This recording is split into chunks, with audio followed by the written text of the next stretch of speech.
Então, pessoal, eu vou falar um pouquinho da minha experiência que eu tive ao vender um carro que eu tinha um Astra, e eu fui vender esse carro na internet, coloquei num desses sites aí de desapega, né? Não vou dizer qual.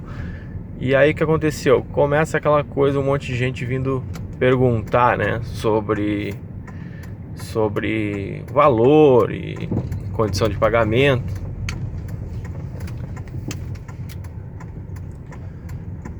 E aquela monte de oferta que a gente sabe, né? Que oferecem outros carros, oferecem moto, uma série de coisas. Então, nessas negociações e tal, surgiu uma pessoa querendo ver o carro, querendo testar o carro, né? E aí eu fui, marquei então com essa pessoa para mostrar esse carro. Era um Astra, né? Chevrolet Astra. E nós marcamos um local, né, num local bem movimentado, um posto de gasolina na época, bem movimentado. Então eu cheguei lá, ele estava com um carro também, na época ele estava com um Palio, dirigindo e tal. E ele pediu para andar no carro, eu entrei no carro e falei para ele, como ele veio dirigindo o Palio, né, deduzi que ele tinha carteira também. Falei pra ele, então, pra ele ir dirigindo o carro, testar o carro, né, que ele queria comprar. Era um Astra, não me lembro se é GL, agora faz tempo isso. Um Astra. E aí o que aconteceu?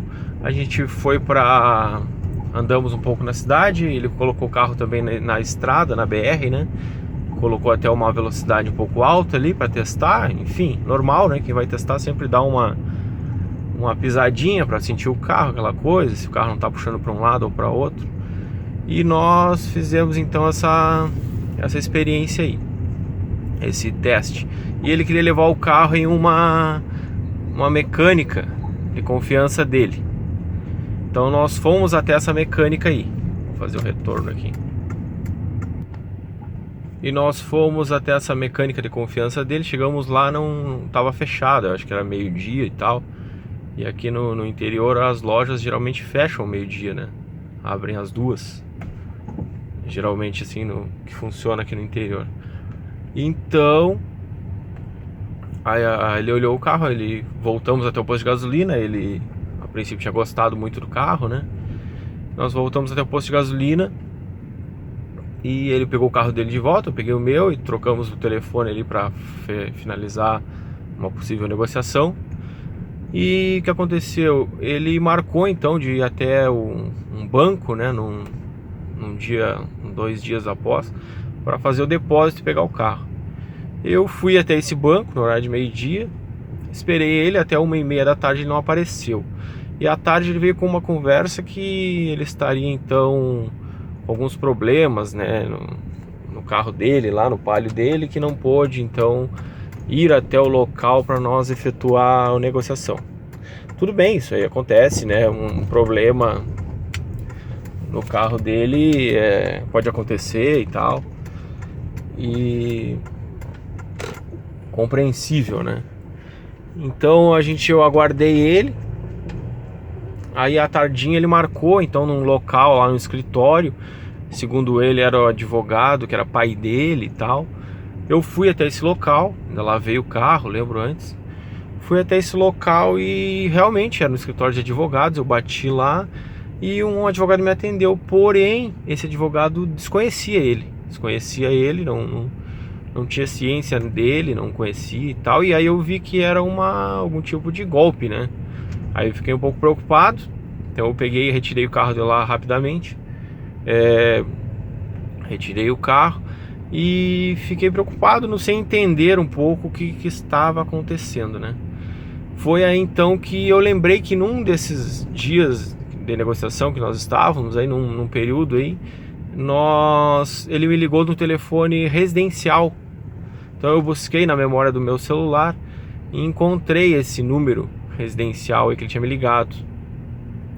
Então eu peguei e liguei para esse número residencial, deduzindo que fosse a casa dele, né? E realmente atendeu uma criança. Eu perguntei se tinha algum adulto na casa. Ela chamou então, falando que era a avó dela, né? Então eu falei com a avó dela e falei, olha, eu falei com um fulano e tal, e estamos negociando um carro e tal, e ela começou a dar uma risada, né? Dar uma risada.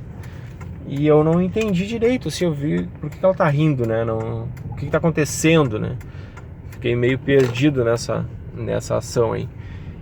E aí ela me falou, meu filho, esse rapaz é meu filho, eu tô respondendo processo por causa dele.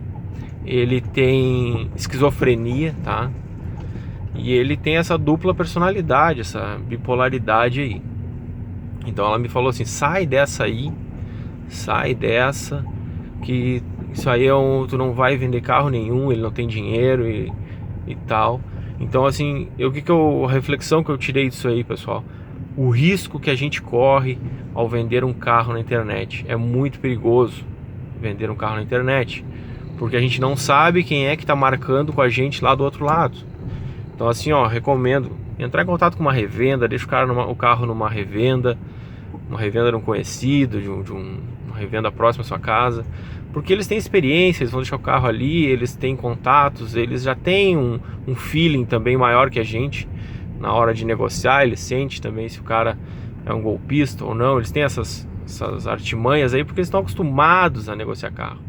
Então, pessoal, cuidado ao vender carro na internet, é muito perigoso, você não sabe quem é que está em contato com você.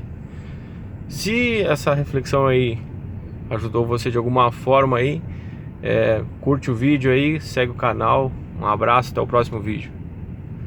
Para quem pergunta aí, essa cidade aqui é Bagé, Rio Grande do Sul, o pessoal sempre pergunta aí. Um abraço!